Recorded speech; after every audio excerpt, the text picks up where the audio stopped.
Hey gang, welcome to Big Brother and the Hodling Company. It's a podcast about music and Web3 and trying to fend off Big Brother. I'm a Keegan Voice. Today I spoke with Tyler Bancroft, who's a musician, an artist manager, and a Web3 builder. Hailing from Vancouver, British Columbia, Tyler has been playing in and shepherding his Juno-award winning band Set the Whale for the better part of 2 decades.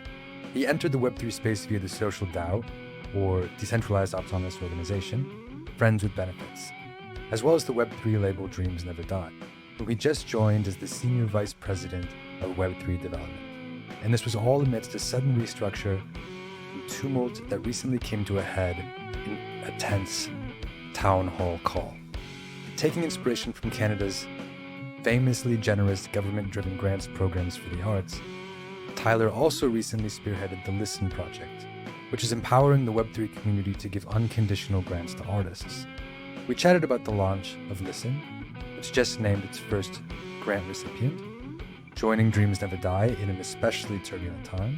This was the balancing act for Web3 culture that expects transparency and the fiduciary realities of running a business. And we probed at an uncertain future for music and beyond that will be increasingly embedded with artificial intelligence. Hope you all enjoyed the conversation. Here we go. Hey Tyler, it's great to have you here. Great to be here, man. As with all of these, I like to start at the beginning and just hear a little bit more about you, your story, where you grew up, when your relationship with music first started, and then go on from there. For sure. Okay, yeah. Stop me if I ramble, but start at the very beginning. I'm from Vancouver, Canada. I have been in the music industry for around like 20 years now. More than that if you count my high school exploits, playing in punk bands and trying to make my way in that zone. But I guess it really did all start for me like the end of elementary school. Was making music on 4-track recorder. In high school, started a band, ended up having a fun little run with that, doing a lot of DIY shows. We were like a pop punk band in the very early 2000s, like 2000 through 2003. And had like my own air quotes label that I ran and put the music out through there. Went to university, kept messing around with music, ended up leaving university to go take an internship at a music company in Vancouver. I went to Victoria for university, didn't last more than a year, and was actually faced with this dilemma. I was either going to go do a year exchange in Australia or go back to Vancouver and do an internship at this record company. So I chose the music industry over the Outback. And then from there, formed a band called Set the Whale. That was in 2007. Ended up leaving the music company, though I had built some great relationships there with who I would now call sort of my music industry mentors. And started touring Canada. Ended up getting a manager and a very small record label deal here in Canada, largely based on the fact that Perez Hilton wrote about our band at one point, which was just a result of some hustle. So that was like an exciting week, flash in the pan thing, but got us a manager and a label. And since then have just been building that band organically, very great fan base and great community surrounding that band. 7 records in, won a Juno-award, which is like the Canadian Grammy. And then as time passed, I was always the businessy guy in the band. And so I eventually started managing some friends' bands that I just loved. And during we had a long in-between gap in one of our record cycle periods. Started working at a record label here in Vancouver called 604 Records. I was actually on the light organ record side, or they're kind of like sister labels. So I was working on the label here, and then started taking on some more management clients, and then Said the Whale parted ways with our original manager amicably. We're also still great friends. And then I started managing the band myself, and that sort of provided a little bit of a nest egg to take on some more management clients. From there, I started a record label, and that was in the middle of the pandemic. And near the end of the pandemic, I guess, as the label officially launched, and just like really felt the squeeze of everything and stumbled my way into Web3 in October of 2021 via joining the Dreams Never Die community, because I had been I knew Hilly Dilly, I knew Before the Data, and then I connected the dots that this record label was a thing. We're going to turned like into a DAO. And I was like, what is a DAO?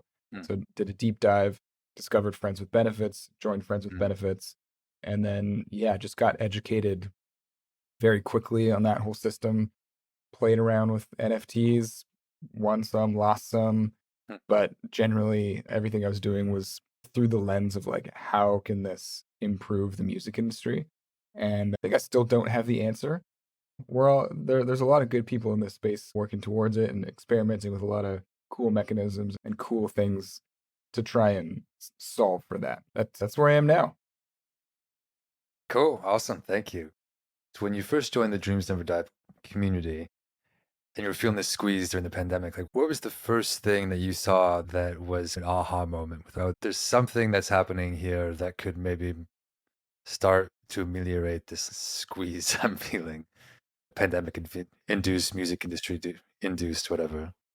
Totally. I think it was twofold. It was like the first thing I was taken by, I guess, was the welcoming nature of people in the space. And Mm. honestly, I've never been like a make friends on the internet kind of guy. That's just not really my jam. Yeah, same. Um, for no other reason than it's just a bit awkward and weird, and it's just like never been my thing.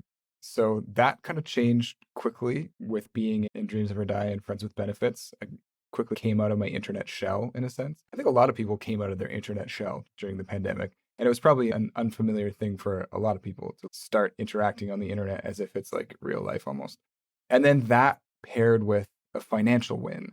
And that was that I was paying attention to Sound XYZ from day one, and I minted one of the Oshi pieces, like the very first sound drop. And then just for a laugh, I like listed it at 1.5 ETH, and then it sold 2 days later. Just, oh my God, that's crazy. And like at the time, that was like $7,000 or something.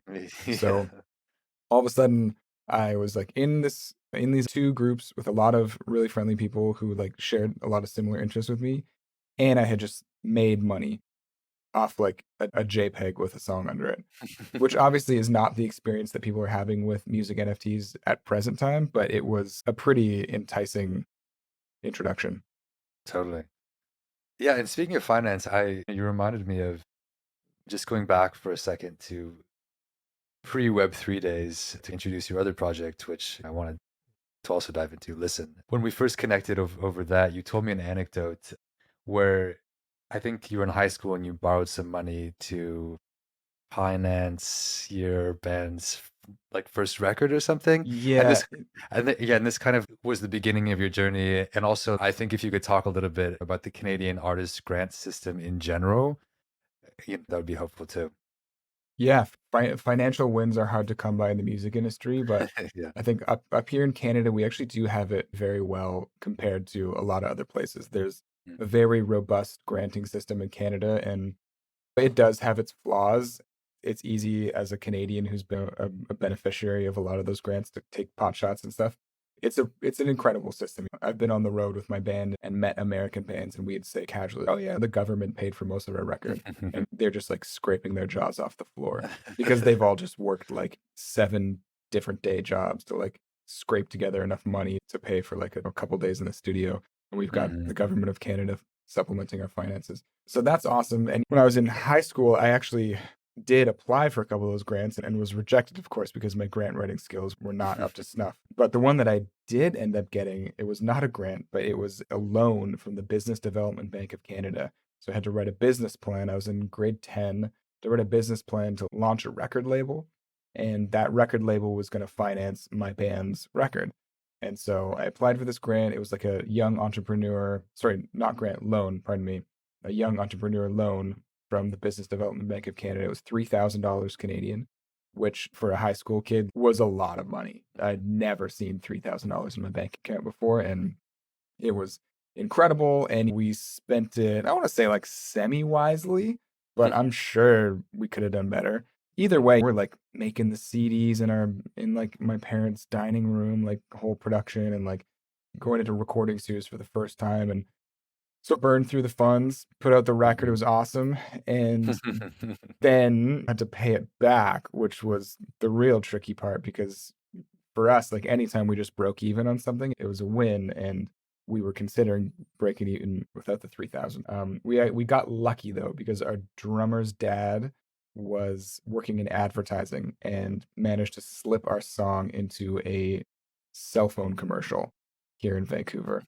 And Nice. so that we were able to knock off the grant in one fell swoop. And so that, to speak to what you were saying before, was the inspiration behind an artist grant that I launched here in Vancouver with my band Said the Whale and my label Everything Forever. We're co-funding this grant, and it was meant to just be a young artist grant, no strings attached, $2,500 twice a year. And it started out as anyone under the age of 18 could apply, because I was really trying to like speak to my own experience through that. And we eventually just opened it up to anyone, anywhere, and ran that for a couple years, and then honestly just couldn't really afford to spend that extra money because the squeeze happened. Like all our live shows got wiped off the books, and we kind of ruined all that for us. So we didn't really have that extra income that we were able to to give back to the community. And so that was the impetus for Listen, which is basically, instead of my band and my company co-funding this grant, it's 180 people co-funding the grant by way of purchasing an NFT, and then the NFT grants you membership and access to this back-end site that we had built out, where there's a voting mechanism, and it's a lot way more smooth. I had a lot of pain points from the grant that I had administered before, because it was a lot of just Google Sheets and very manual, labor intensive. And this has been a dream to go through this UX and UI. And so, yeah, hats off to the devs here, and the whole experience has been quite lovely, and will hopefully be improved upon with every round. Cool.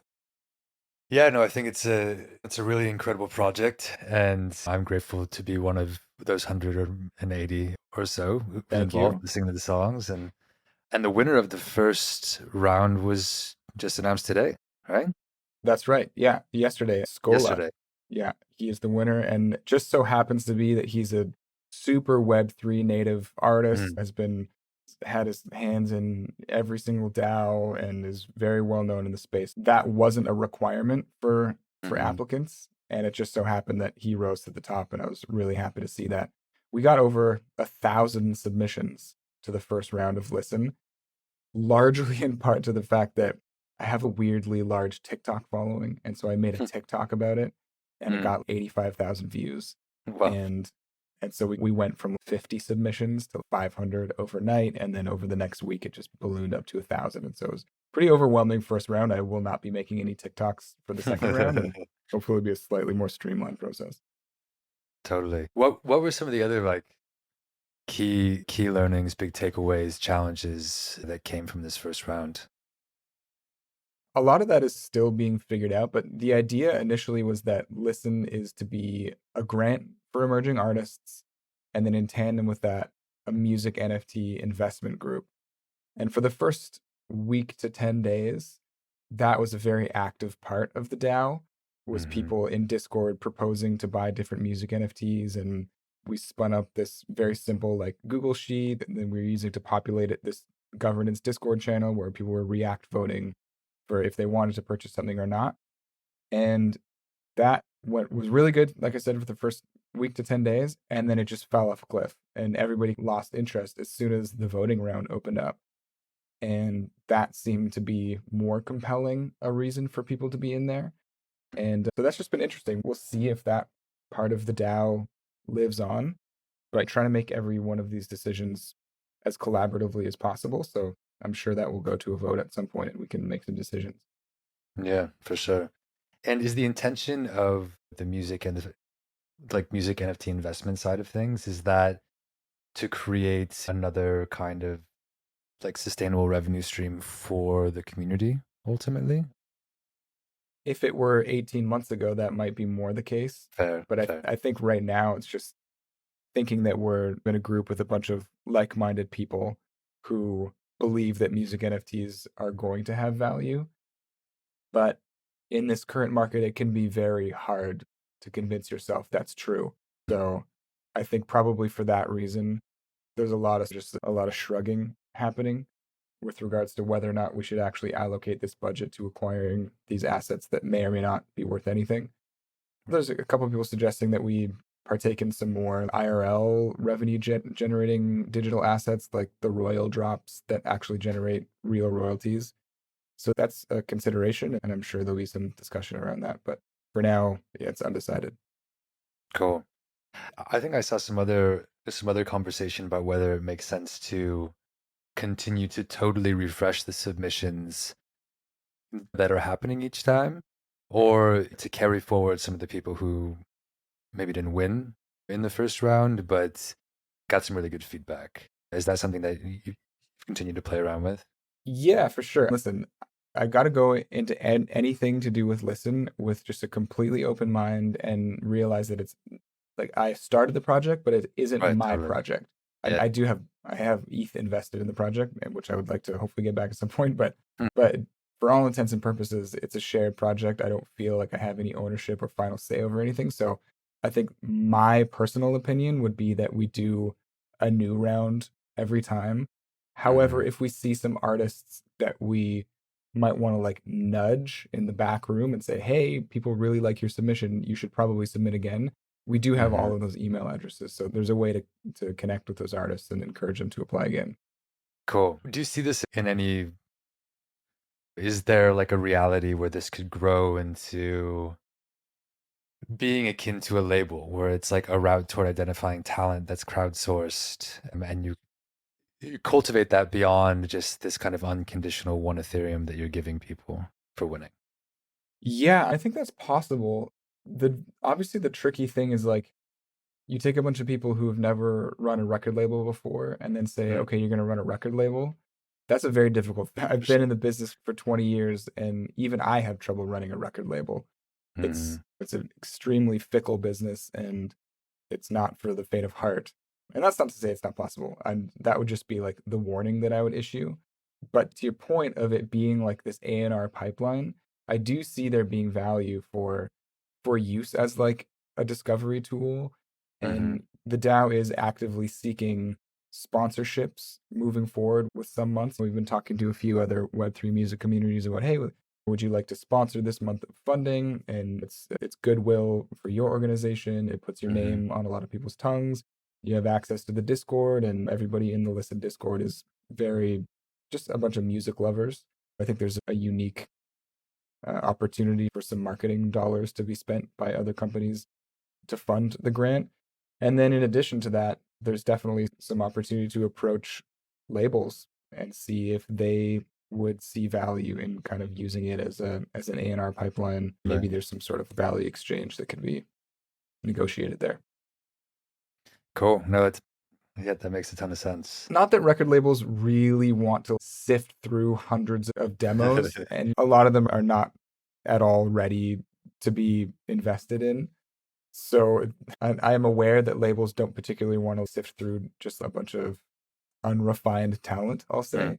mm, But there is value in the fact that you're getting like a crowdsourced version. And so at the end of the month, you are like the stuff, it's like a manual algorithm where hmm. people who have enjoyed something, it gets hearted and it rises to the top. And over the course of 2 weeks, you start to surface the songs that are connecting with the most people. So I think there is value in that. It's almost like if a record label gave their pile of demos to 100 people and said, "Can you listen through these?" and everybody write a note on it and see if you like it, and then we'll listen to the top 10 and see if we want to sign any of it. So Yeah, no, that's a good analogy. And I could see as list grows and matures, that trust being cultivated over time, and that potentially being shared by other labels, and seeing that as like willingness to entrust this community to elevate some of these artists to the top and explore that as potentially in our route. I think that makes sense. yeah, for sure. There's a lot of very passionate music fans in the Listen Discord. And from day one, it's been like, hey, if you see something that really resonates with you and you have a way that you think you can help them out, go for it. Hmm. Nobody's going to stop you. And in fact, everyone I think would probably support that. Yeah, for sure. Speaking of labels and discovery and Web3, I also want to talk about another of your endeavors. We talked about Dreams Never Die earlier, and you have recently moved into a larger role there. And it comes amidst a time when there's been some tumult within the community. And I just wanted to get your take, and if you could share a little bit about what happened so people who haven't heard of a sense, and then if you could talk a little bit about your experience and like what in the potential of Dreams Never Die is as well. Yeah, totally. Okay. I'm going to do my best to speak gently and carefully about this. But first of all, Dreams Never Die for me is at the heart of it a great community and have been formative in my Web3 experience and education when it comes to music. I was obviously brought in at a time where there was a bunch of terminations, which really rubbed people the wrong way, which is interesting because Dreams Never Die may present as being a DAO or a community or whatever you want to call it. But Mm, at the heart of it, it's a business and it was funded by Polychain. And it's actually got a corporate structure and there are salaried employees. And as it happens in businesses, salaried employees are often let go or resign. And I think the decision to not speak about those in great detail was out of respect for those people who were let go or resigned. And there's no sense in airing dirty laundry. But people who have been part of a community get to know these people and they're lovely people. They are lovely people. That there's no one's questioning that. And I think honestly that's just one of the difficult things about building in public, which is what Dreams Never Die has essentially been doing from day mm, one. And there's this sort of expected level of communication and maybe oversharing that mm, feels weird to do sometimes because I'm sure throughout the while we've been speaking, there have been like many people let go from their jobs, whatever their jobs may be, but there are no public statements about it. You generally don't have to explain why somebody's let go from a company. It's we just happen to be in this space where that has been set as the expectation. So that was obviously the beginning of a lot of frustration being voiced from people. There was a call that went down. There was some arguing on the call. Some language was thrown around. It was not good. It was a tense environment. It was mm, hard to listen to. And I really don't think that, like, at the heart of this company, there is any intent to shut anyone down or remove anyone from the conversation. I think it's really about trying to keep it alive. And the path forward for Dreams Never Die is to try and find a sustainable business model so that the community may continue to survive because employees of the company are paid. And at some point, that money's going to run out.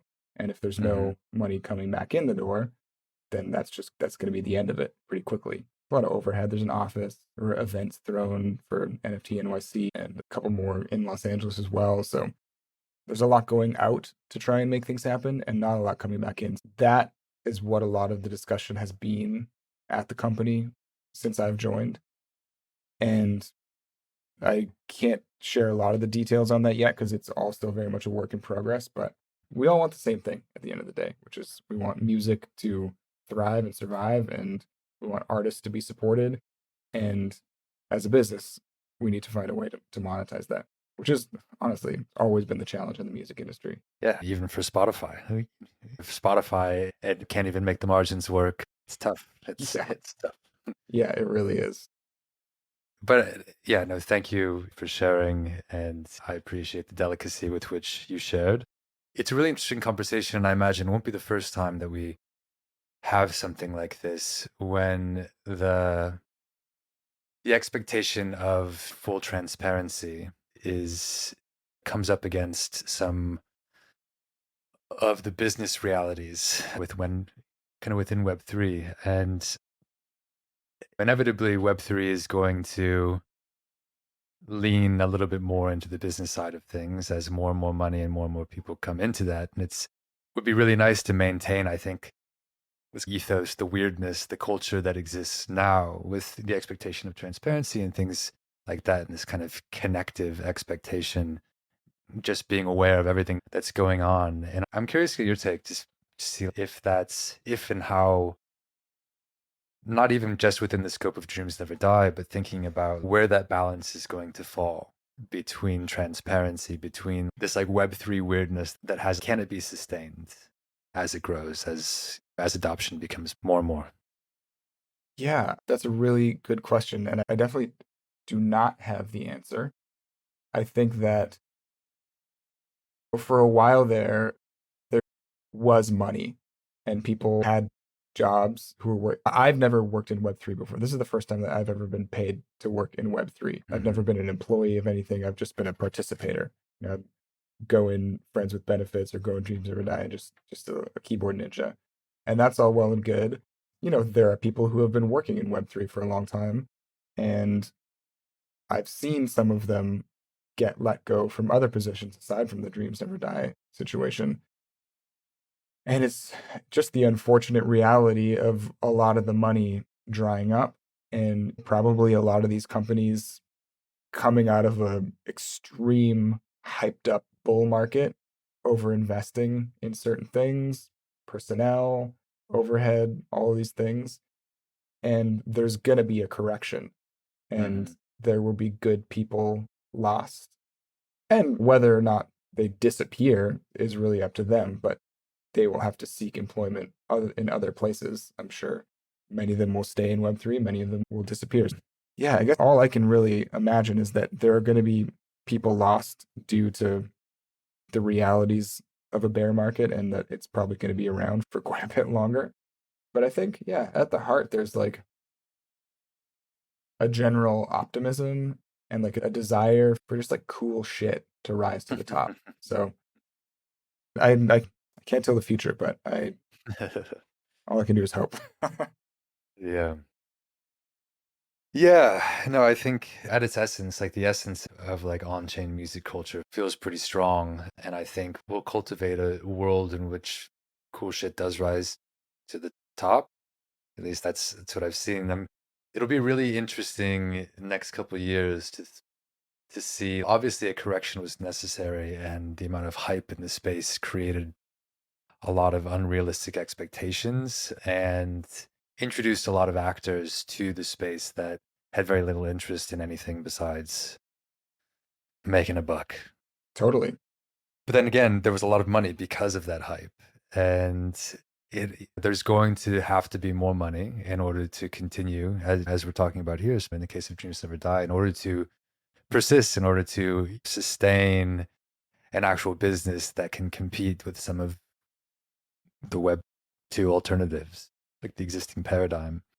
I'm curious in what your take is on like what is going to happen in Web3, what needs to happen in order for that to edge forward, to start to get a little bit of that hype back, a little bit of the money coming back to the space that, for nothing else, just like creates more resources for the space to continue to build. Yeah, again, that's the $1 million question. But I do think that the proliferation of AI is going to push a lot of people towards blockchain technology. Whether or not that means them coming in like boots on the ground in what we call Web3 and being in Discord and like being community driven, I'm not sure. But there's definitely, I feel like there's the strongest use case that I've been able to wrap my head around for blockchain when it comes to just like verifying the authenticity of content. That is Mm-hmm. something that is absolutely going to need to happen very soon. And you could there's a very strong argument that blockchain could be the way that gets done. There's going to be 50 new Drake songs a day up on Spotify. There needs to be some Mm-hmm. system where it can be verified for real across any platform that that track is actually Drake's track and the other Mm-hmm. 49 of them are not Drake. To me, that's the most interesting thing. And I think that could lead to some capital being injected into the ecosystem. Yeah. Yeah, it's been a really interesting hype cycle the past couple of years, going from Web3 to AI, which is only now, as you're saying, I agree with you. I feel, as a point of verification, Web3 is actually becoming more important due to AI. And I wonder if some of those resources that have been going or that have been transitioned into artificial intelligence is going to work its way back into Web3 to try to prevent us just being overwhelmed by a flood of, I don't know who this is anymore. I don't know it's real. Totally. So, you'll get artists that embrace it, like Grimes. Mhm. She's very much blockchain savvy and wants to integrate that stuff into her work. And then you'll get situations where it's just like UMG issuing a takedown. But I think there definitely can be a middle ground where it's just, oh, let's just use this technology that exists and use it to verify proof of humanity. Yeah, totally. From like a label perspective, when you think about Dreams Never Die, is that something you've talked about trying to protect against? Like in across like the artist roster, is that something that you're working with artists on to prepare for a reality in which AI is going to take over, replicate their personalities, and using blockchain for more than just the releasing of music NFTs, for instance? Yeah, no, we haven't had those conversations yet, mainly because, we're not working with the biggest artists in the world. That's if you're going to make an AI track, you're not going to make a track from a small or mid-level artist. You're going to shoot for the stars and try and get a Yeah. viral hit and blah blah blah blah blah. No, we haven't. That's something I think about personally. Think about like the Mhm. voices of my children that are Yeah. living on the meta servers and how that can be used against me very easily. Mhm. That stuff's scary. I've seen all the kidnap hoaxes and all that kind of stuff, and it's terrifying. It is terrifying. Yeah. We're entering a strange world. Yes, we are. Yeah, I think the forward thinkers, like thinking of Holly Herndon and Matt Dryhurst, who built Holly Plus and like a voice model Yeah, to actually totally. license her voice and create precedent for the ways in which people can use it is very forward thinking. Makes a lot of sense. It's what Grimes is doing as well. You might as well embrace these technologies. They're gonna happen and they're gonna evolve whether we want them to or not. We can't just go all the old man yells at cloud on AI.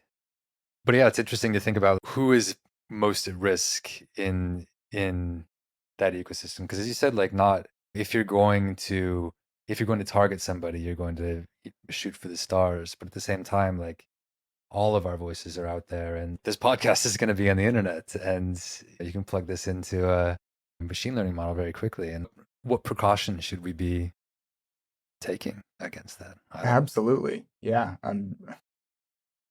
I am ready to have my mind blown as to what might be created in the future. Yeah, the Grimes thing is amazing. I think what was her use of language the other day? She said Grimes is now a Creative Commons project, and so it's almost like the CCO summer that happened, where like every NFT project just became like it's just like all derivatives, but they're all doing well and they're all Yeah. it was all okay. That's what her project is now. And yeah, I don't know, like you could become a Creative Commons person and anyone could make your podcast because you've spoken into the microphone enough to have your voice trained. Yeah, and geez, that opens like so many other cans of worms.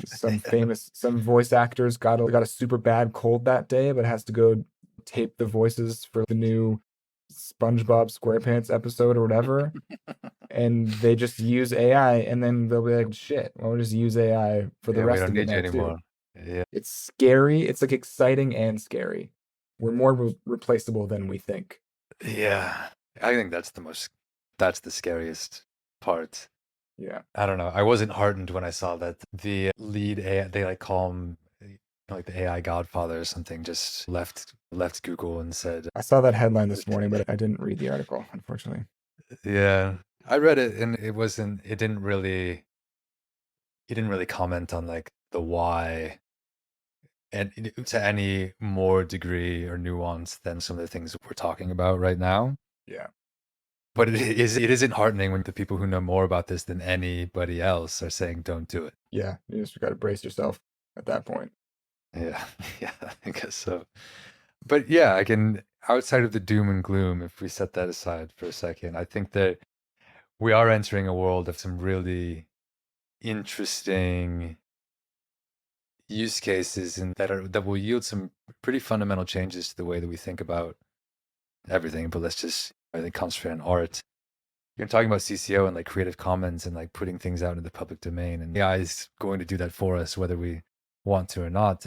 Even the blockchain, I think, has some really interesting implications with things like copyright infringement, because it's much more difficult to issue a takedown when something is on the blockchain. I saw that like the AI Drake song, someone minted that, that's on the blockchain, and it's interesting, and it's like this really difficult conversation because like at one hand, of course, like owning your own shit is really important, and we shouldn't seek to infringe upon that ownership and that copyright. But then again, the copyright system isn't great either. And thinking about reverting to more of like the folk driven methodologies that where attribution used to be collective and music was a public good and something that can be shared.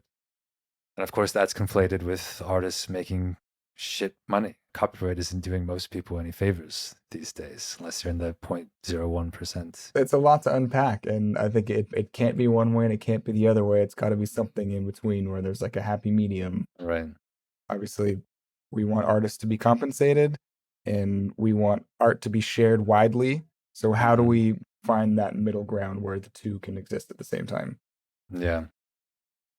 Yeah, it'll be an interesting battle with the powers that be, like the big three labels, like and now big tech, and trying to protect their own interests in the power that they have. Anyways, I don't know what's going to happen, but it's going to be interesting to watch. We've got a front row seat. We do. Anyway, I'll leave that there on the table for anyone listening just to have for food for thought. I have one other question for you. Sure. And it's unrelated and at the same time both easier and more difficult to answer. But you're going to a desert island and you get to bring 3 albums with you. Which ones do you bring? Oh man, you're gonna have to edit out a very long pause here. The point is, it's an impossible question and you can't actually just pick 3, but whatever comes to your head first. Yeah, okay. Jeez. I wasn't kidding. You are gonna have to edit out a long pause because I want to get this. I want to get it semi-right. Yeah. It's impossible to get it totally right. Listen, my process is I want to go with something from my past, something from the middle, and something that's like newer. But I'm afraid the newer stuff is always hard because you don't know if it stands the test of time yet. True. So I think, yeah, for the old school one, I might go with I'm gonna pick a Weezer record, and maybe Nice. it's probably Pinkerton. Cool. Although Blue Album is in a real dogfight, though. I'm gonna go Pinkerton just because there's a little more breathing room on that record. And then we got to pick some other genres. Let's just make some decisions here. Let's go Call Me If You Get Lost, Tyler, the Creator. Nice. Cool. Love just it. an incredible record.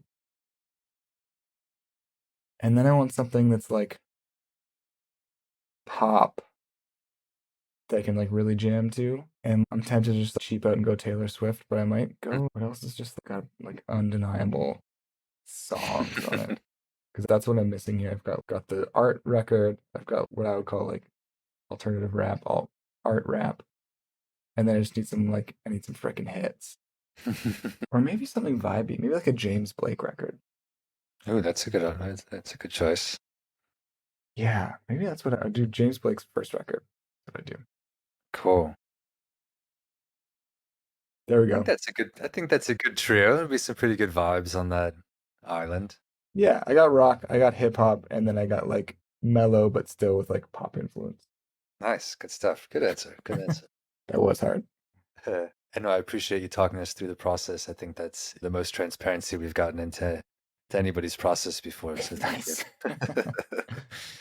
Cool, Tyler. That's all I've got. I really appreciate you. I've really enjoyed this conversation. Thank you for your time and energy. Before we go, where's the best place for people listening to get involved with all the things you're doing? Oh yeah, for sure. On my personal stuff, Said the Whale is my musical outlet. So that's Google that and you'll find all the things. If you want to participate in collaborative listening and giving money to artists, go to listen. That's listen with a 3.xyz. You can mint a token, jump in the Discord. And if you want to figure out the future of a Web3 record label together, that's Dreams Never Die. Dreamsneverdie.xyz is the website, and there's a Discord link there too.